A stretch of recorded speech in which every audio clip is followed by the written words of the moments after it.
Welcome to today's Queer God Squad.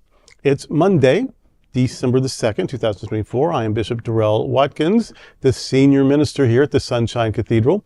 With me today is Sunshine Cathedral's executive minister. He's also my husband, Bishop Robert Griffin. Sunshine Cathedral's minister of connections, the Reverend Dr. Ann Atwell, and Reverend Kevin Tisdall, the Sunshine Cathedral minister of education. Visit sunshinecathedral.org to learn more about our progressive faith community and how you can be a part of it no matter where you live in the world. And if you live in South Florida, be sure to check out the Sunshine Cathedral Center for the Performing Arts, offering entertainment for the LGBTQ+ community to benefit the LGBTQ+ community. If you enjoyed the Queer God Squad, please share this or other episodes with your friends, family, and social media communities. At Sunshine Cathedral, we want you to know that you are God's miracle, not God's mistake. This is the Sunshine Cathedral perspective. Must queer and non-binary people love their neighbors who hate them? On the subreddit RadicalChristianity, HeavyEnby asked, and I'm quoting, "How am I to love my neighbors when over half of them want me and people like me dead?" End quote. Answers included, leave the country, try to ignore them, and loving doesn't necessarily mean trusting. Of course, no answer could entirely relieve the anxiety the OP, original poster, was experiencing. The OP feels as if there are people everywhere who honestly hate people of color, gays and lesbians, transgender and non-binary people, and immigrants, with or without documentation. The OP doesn't feel safe knowing that people who use or allow violent and bigoted language and who vote for those who do it in droves are everywhere. What would the Queer God Squad say to HeavyEnby? How are they to love the hateful? Must they? How is good for their own sanity to love or not love? And assuming the OP is right about the ubiquitous danger to many of us, how can we support one another during this uncertain and nerve-wracking time? That's a really good question. My advice initially would be find your community. Find your community. Find those around you who love you, care about you, support you. Find other non-binary people, the LGBTQ+ community, wonderful straight allies. They're out there. Find your community. Do you have to love your neighbor? You know, I love humanity. I love people. I love people. But there's a lot of different kinds of love. There's, you know what, I'll be civil to you. You're not my best friend. But find your community. Find those who will love you and support you. Yeah, I've said for a long time, I love people. Yeah. I don't necessarily love all persons. There's that. There you go. Yep, perfect. Exactly. I love people. I love the idea of people. There's some individuals. But you know what? Love isn't, I mean, yeah, we say, oh, I love because, you know, I love this ring because it's beautiful, or, you know, love this home because it's comfortable. But then I love my puppy or my kitten, you know, that's a different kind of, because that's a connection. That's a that's a symbiosis of some kind. I love my, you know, I love my partner, or my husband, my wife, my spouse. Well, that's a whole different level too. There's all kinds of loves, are all kinds of ways that, all kinds of euphoria that we feel that we identify as love. Yeah. But we're talking about loving our neighbor, loving the stranger. We're not talking about euphoria. Yeah. We're not talking about how making yourself feel a way that you don't feel, or pretending to feel in a way you don't feel. How you love your neighbor is by how you treat them. And so if someone is not treating you lovingly, in fact, treating you in ways that make you feel unsafe, right? Your first job is to love yourself enough to be safe. And then, yes, of course, we want to love our neighbor, even the evil, hateful, ugly ones, are those that we judge to be so in this moment.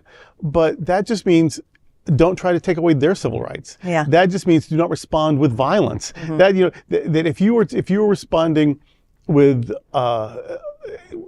preserving your own dignity without dehumanizing them, this behavior is wrong. No one can treat me that way. I'm going to do whatever I can to be safe. I'm not going to put up with this.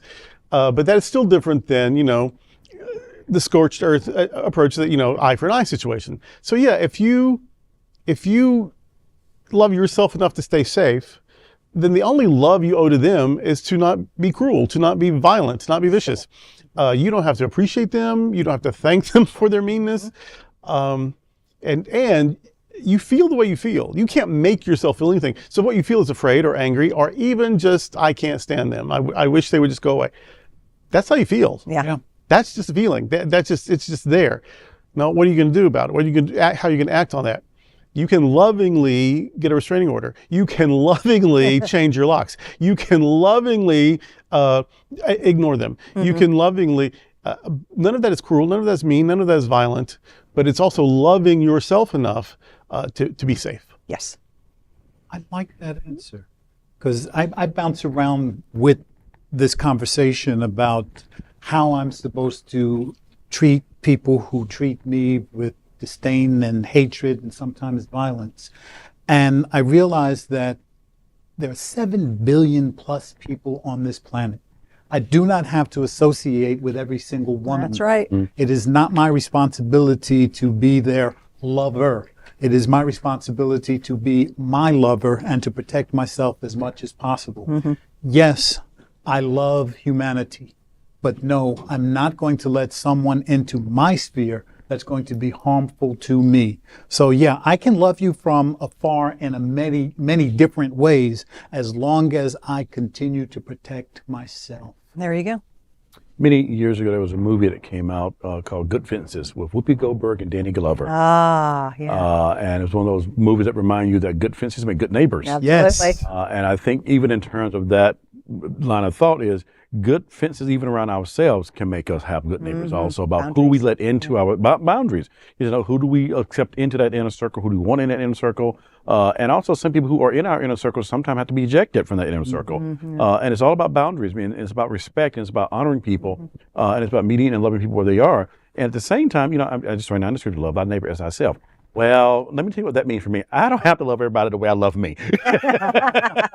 Just going to put it out there. And I think that's, you know, especially in this climate that we find ourselves right now in America, in this political climate, it is difficult, you know, even to love some people who have ideologies that are very different than ours.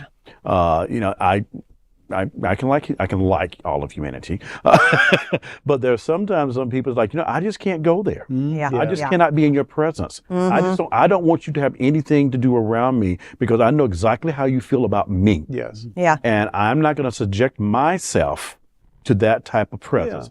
I think Maya Angelou said it best when someone was complaining about somebody, and she very clearly says, not in my presence. Yeah. And I've always loved her for saying it, not in my presence. All right. So if you want to talk about all that, or you want to do all that, you're not going to do it in my presence. And if I was in the chair first, you got to go. I'm not moving. You have to leave. So I think it is clearly about defining who we are for ourselves first, and how we appreciate ourselves.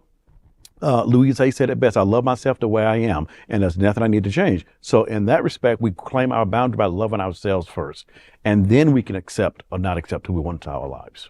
Yeah, sometimes how I loved you is by not throwing rocks at you. So you're welcome. But let me put this in perspective also.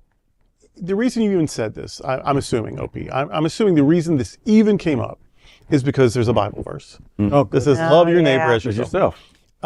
Jesus quotes it, but he is quoting it. He's quoting Deuteronomy. Nope, that's Leviticus. Love your neighbor as yourself and love God with all your being. That's Deuteronomy. So he's quoting Leviticus.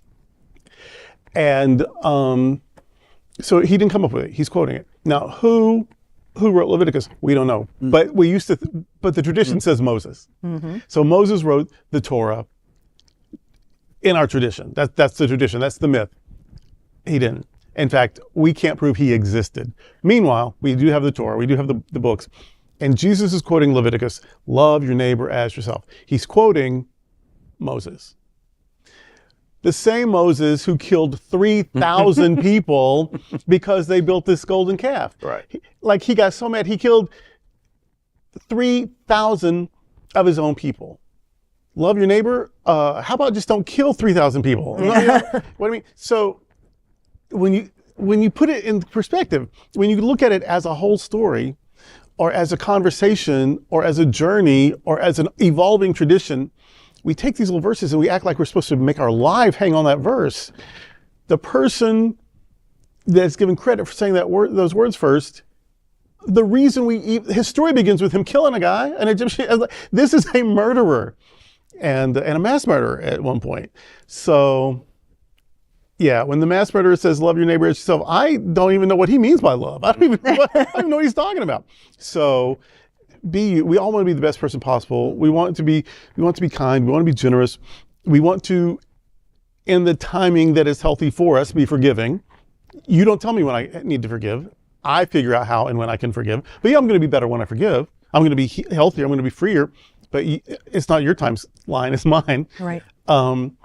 And so, yeah, we want to be good people, but that doesn't mean blindly following myopic applications of verses, of sentences written by we don't even know who thousands of years ago.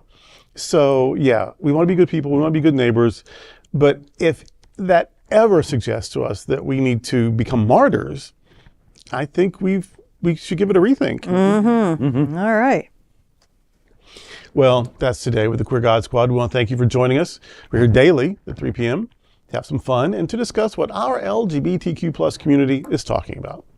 Sunshine Cathedral is the world's leading progressive queer church. Progressive, queer, and God are words that naturally should go together. We all are in this together. Remember that. You are God's miracle, not God's mistake. Until next time, we are the Queer God Squad. Goodbye. Bye.